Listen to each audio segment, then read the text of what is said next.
Hello, everybody. My name is Alan, and it's that time again. Let's talk metal. Tonight, we'll do a little shorter video and go over three more albums from the 1980s US heavy metal scene that are sort of lost classics, bands that you may not have heard of, or maybe you've heard the name but never gotten to check out much material by them. So we'll give them a look, give them a listen, and see what we've got. Uh, we're going to start with one. It's always been a long-time favorite of mine, and a lot of people I think would agree. It is Salem's Witch, Betrayer of Kings.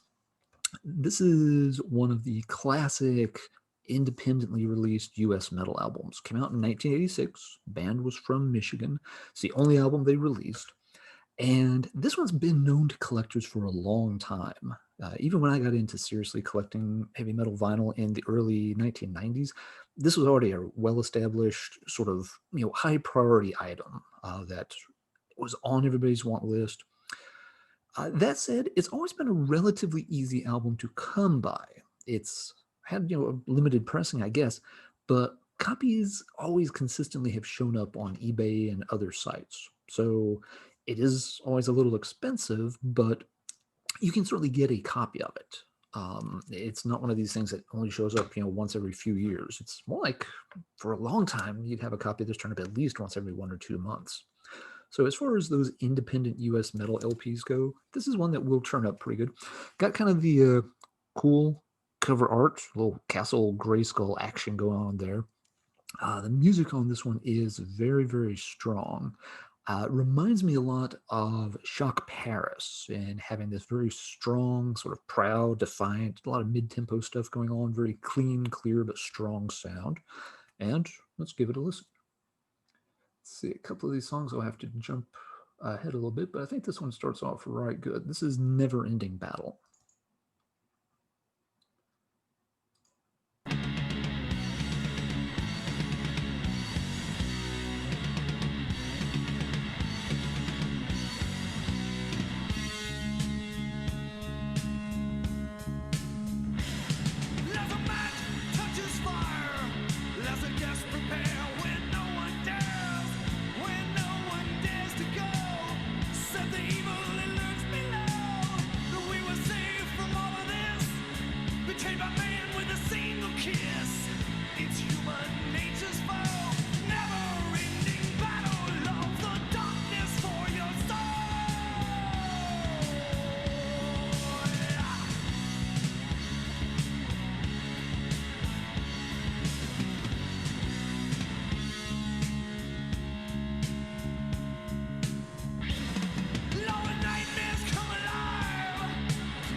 All right, that gives you a good idea of Salem's Witch. Again, a very sort of very strong sound. Like the album lot, it is really good start to finish.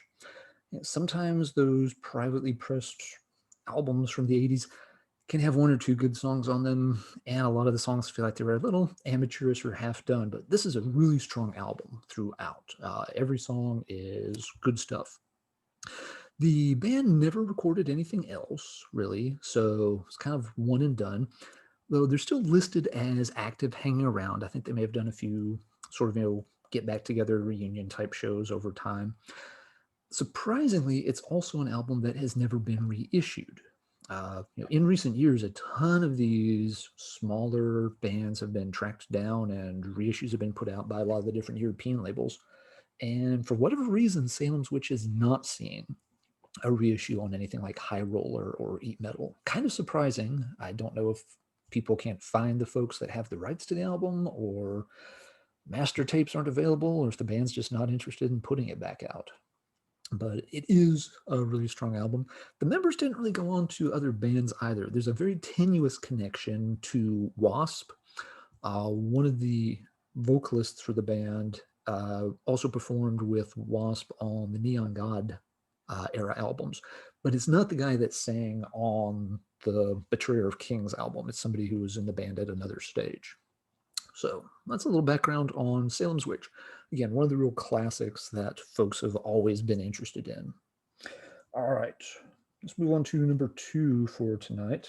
This one is a band I think a lot of folks have heard of, but not everybody's ever gotten a chance to check out. I'm talking about San Francisco's original madcap metalheads, BROCA's Helm. This is their Black Death album, which is their second LP, released in 1988 on the Gargoyle label. Most people have heard of BROCA's Helm through Lord Weird Slothfig. Slothfig gets compared to this band quite a bit. A, because they're both from that Bay Area, and B, because they both play a very sort of quirky style of heavy metal, which is really the best way to describe it. I'm not sure the similarities go a lot farther than that. Slothfig works in a lot of different influences and styles with their music. BROCA's Helm pretty much plays one thing and one thing only, and that's very, very fast traditional heavy metal. It's kind of speed metal, revved up as fast as they can go. Their tracks often are almost too fast for their own good. When you hear them, it is one of those bands that feels like they're literally about half a beat away from having the song just completely collapse and fall apart and just fly off the rails because the musicians aren't want to stick together and just start doing their own thing.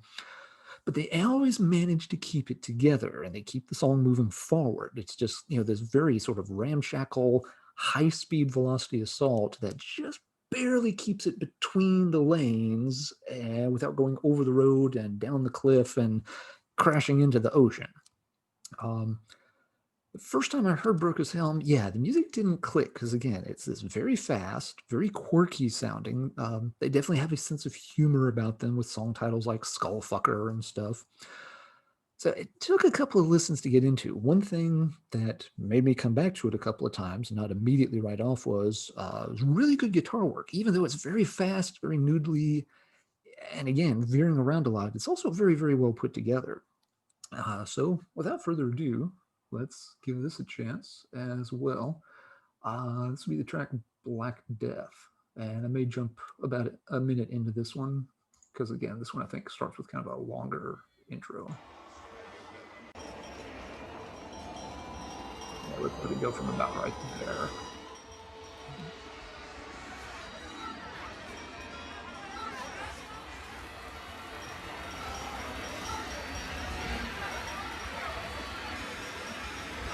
Lots of quirkiness, as I said.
All right, so high octane stuff, full throttle all the time, just song after song. They rattle through them really fast.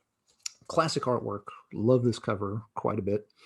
The band did 3 albums overall. So the first one came out in '84, is also very good. It's similar, but maybe a little more restrained and toned down. Then they did Black Death in '88. The third album came out much later. Let me take a quick look over here and see. Yeah, Defenders of the Crown didn't come out until 2004. So it's one of those bands that had kind of a long hiatus and then came back, and they were still doing very much the same thing. Even that album is very, very good. So if it's one of those bands that you've never gotten around to checking out, it sounds like your kind of thing, give them a chance. They did put out a box set with all the albums just here within the past year or so. So that's one way to kind of pick up all their stuff in one fell swoop with a recent reissuing of it. But yeah, definitely for the speed freaks that like their music kind of goofy, a little bit oddball, but still very, very heavy and very, very fast. Okay, the last one I want to talk about tonight is a really obscure band. This is one, if you haven't heard of it, don't feel bad. I don't think many folks have. I've never heard much of anybody else bring them up. It's a band from Macon, Georgia called MX. The album is called Rocks, misspelled, and ultra cool independent cover art there. This is another just small private press release. This one came out in 1986. And, well, rather than try to describe it, let's just let this one speak for itself. This will be a song called Electrocuted Madness.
All right, that's a glimpse into the insanity that is MX.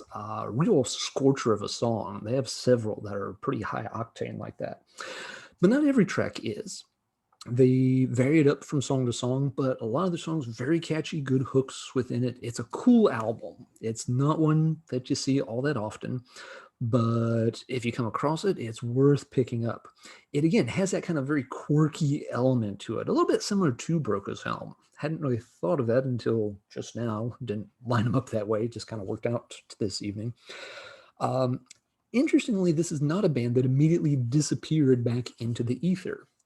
MX actually hung around for many years through the 1990s and the early 2000s. They did about 5 or 6 different albums, but they rapidly got away from that sort of power speed metal sound and got into sort of other styles. Now, they still have some good tracks on the other albums. I have not heard their whole discography.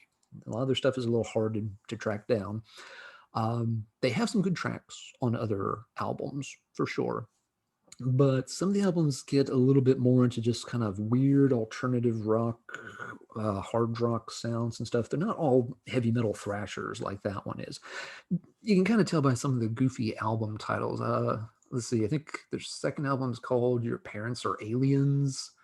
They have one called Take Me to Your Leader. So, again, kind of a little spacey, goofy band, but they did stick around and put out more stuff. So you can check them out. They had a compilation, sort of anthology put out on the OPM Records label in the early 2000s. I think it was one of the real early releases on OPM Records. that comes in a nice gatefold sleeve. So that's another way you can kind of track them down and check them out if you're so inclined. But yeah, that's going to do it for tonight, I think. Let's keep this one short and to the point. Let me know in the comments down below. What did you think of these three bands? Anything new catch your ear? Do you know anything cool about these bands? Again, it's hard to track down much information about some of these acts, so feel free to share stories or just share other albums or recordings that you've heard. Love to hear from you in the comments down below. And with that, let's draw this one to a close. So, everybody stay safe out there. Talk to you next time, and until then, keep banging your heads.